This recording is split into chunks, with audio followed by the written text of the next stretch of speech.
keadaan Sirofenisia atau perempuan Kanaan. Kita melihat saudara keadaan perempuan Sirofenisia tersebut pada waktu dia datang kepada Yesus, dia dalam keadaan terdesak sebab anaknya kerasukan setan.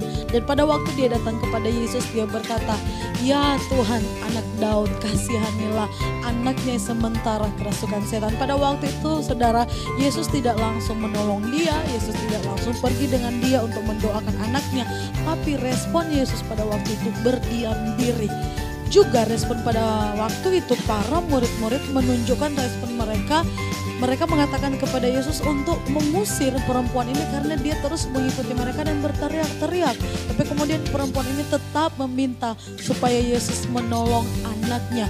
Kemudian respon Yesus masih sama saudara. Bahkan pada waktu itu Yesus berkata bahwa tidak patut memberikan makanan yang sudah disediakan kepada anak-anak, roti yang sudah disediakan kepada anak-anak diberikan kepada anjing. Tapi pada waktu itu saudara, di dalam bahasa Yunaninya kata anjing di situ menuliskan tentang arti dari kata anjing bahwa anjing peliharaan, bukan anjing liar. Dari situ saudara, perempuan ini melihat bahwa ternyata kasih Yesus ada di dalam kehidupannya.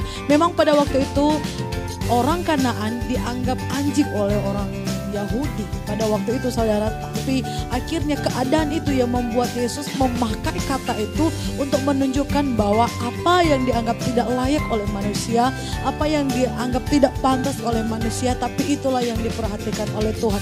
Makanya pada waktu itu mendengar perkataan Yesus, perempuan ini tidak berhenti. Mendengar apa yang dikatakan Yesus kepada dia, perempuan ini tidak berhenti, tapi dia semakin lebih lagi berteriak kepada Yesus. Sehingga kalau kita melihat di ayat-ayat yang terakhir saudara, Yesus berkata, "Hai ibu, besarlah imanmu."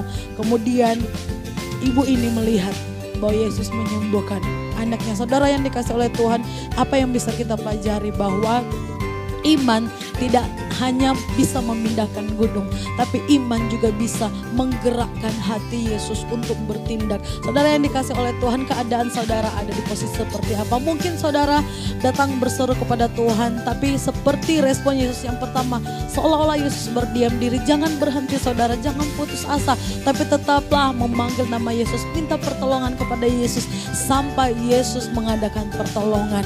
Dan saudara yang dikasih oleh Tuhan, iman yang ada di dalam kita, itulah yang akan menggerakkan Yesus bekerja. Yesus menolong kau dan Yesus mengubah keadaan kita dari yang sulit menjadi keadaan yang baik, dari keadaan yang terbelenggu menjadi keadaan yang dibebaskan, dari keadaan yang sakit disembuhkan. Seapapun yang saudara alami hari-hari ini, tetaplah datang kepada Yesus dengan iman yang ada pada saudara, supaya dengan iman itu kita menggerakkan Yesus untuk bertindak. Tuhan Yesus memberkati.